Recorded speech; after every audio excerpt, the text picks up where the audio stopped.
айтылатын оқиға шынайы өмірден алынып, махаббат пен адалдықты, ерлік пен еңбекті бейнелейді.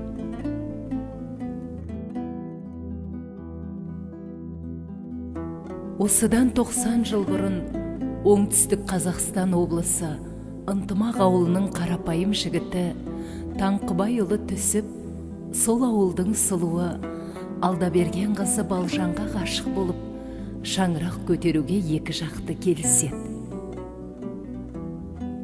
Жас отбасы сол замандағы қиындықтарға қарамастан, бір-біріне деген нәзіктік сезімдерін жоғары ұстап, алғаш рет сәби сүйеді.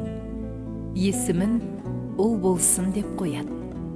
Ұл болсын кішкентайынан зерек, әке-шешесінің еркесі болып өседі. Қызымызға серік керек, бауыры, сүйеніші болсын деп 1942 жылы екінші қыздары дүниеге келеді. Түсіп әкесі кенжетайының есімін Әсем қояды. Қызына бар жоғы 3 күн толғанда әскер қатарына қосылып, жылаған анасын, отбасын емес, намысын таңдайды. Қазақ даласында ұлы отан соғысы отының шарпуын көрмеген, қайғысын тартпаған шаңырақ жоқ шығар. Бұл соғыста анасы бауыр еті баласынан, отбасы тірегімен сүйеніші болған азаматынан айырылып, жас аруды жесір, жас баланы жетім етіп, даланы қанға бөктірген еді. Түсіпке дейін Жүніс пен Жақып ұлдары соғысқа қатармен кетіп, қазына аналары бір хабар ала алмай, күні түні уайым мен қайғыға беріледі. 3 жылдан кейін ұлдары із-түзсіз жоғалды деп қара қағаз алады. Әкесінің келместігіне сене алмай, кішкентайынан Әсем Асқар тауын түсінде көре бастайды. Мен Венгриядамын қызым, оқ тиіп жараландым. Қазір жағдайым жақсы, уайымдама қызым, анаң да уайымдамасын деген сөздері мәңгілік ойында сақталып қалады.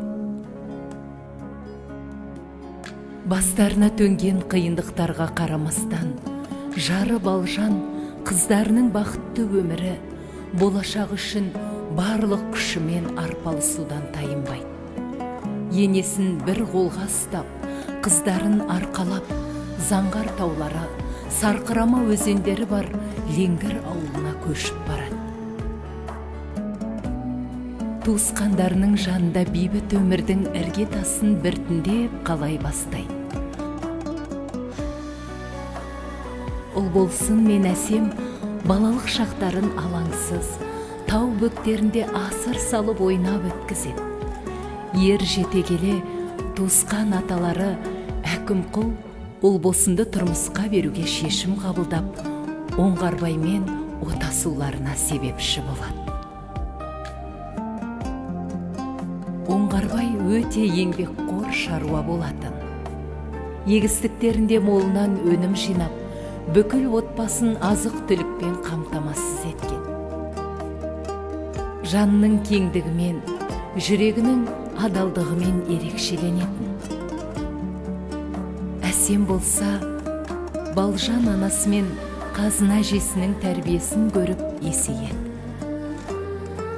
Қазына әже өте мықты, денесі ірі кісі болатын. Бір қолымен ауыр қапты көтер алатын палуан еді.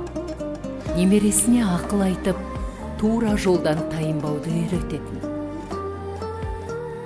Қызғалдақтай болған кішкентай қыздан бір мезетте өте сұлу бой жеткенге айналады.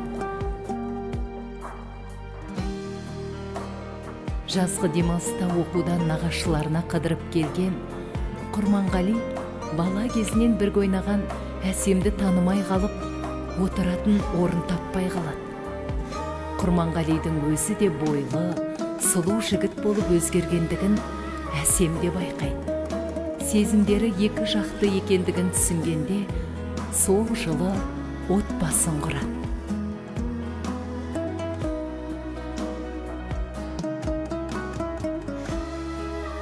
Қазына әже 100 жылдан аса уақыт өмір сүріп, Балжан келіннің қолында дүниеден өтеді.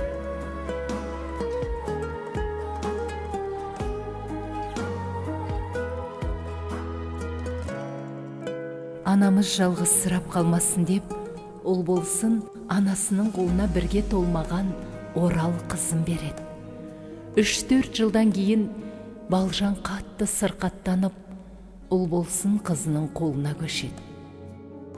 Немере қызығын көріп, балаларының қамқорлығына молынан бөленіп, 1974 жылы оңтүстік Қазақстан облысы Төрткөл ауылында дүниеден өтеді. Ашаршылық пен зұлымдыққа, қиындықтар мен белестерге қарамастан, өмірден үміт үзбей, жақсылыққа сенуді аманат етіп, қыздарына қалдырып кетеді. Сол тәрбиенің арқасында ұл болсын мен Оңғарбай мықты отбасы иелері болып, 4 ұлды және 4 қызды болса, Құрманғали мен Әсем 60 жылдан астам уақыт бойы отауласып, 2 ұл мен 6 қызға өмір береді. Бүгінде барлық бала шағалары мықты мамандықтардың иелері. Тек кәсіби жетістіктерді ғана емес, адами, рухани құндылықтарды алға қойып, отбасыларының өркендеуіне әрі қарай атсалысуда. Аталарының жерленген жерін іздестіруден тайынбай, бүкіл Еуропа елдерін шарлап, мұрағаттар мен мұражайлардың табалдырығын тоздырған. Бүгін Таңқыбайұлы түсіп, және Алдаберген қызы Балжанның артынан қалған жалғыз қыздары Әсем ата-анасының, бауырлары мен туысқандарының рухына Құран бағыштап, жандарының тыныштығы үшін дұға етуде. Қабыл болсын.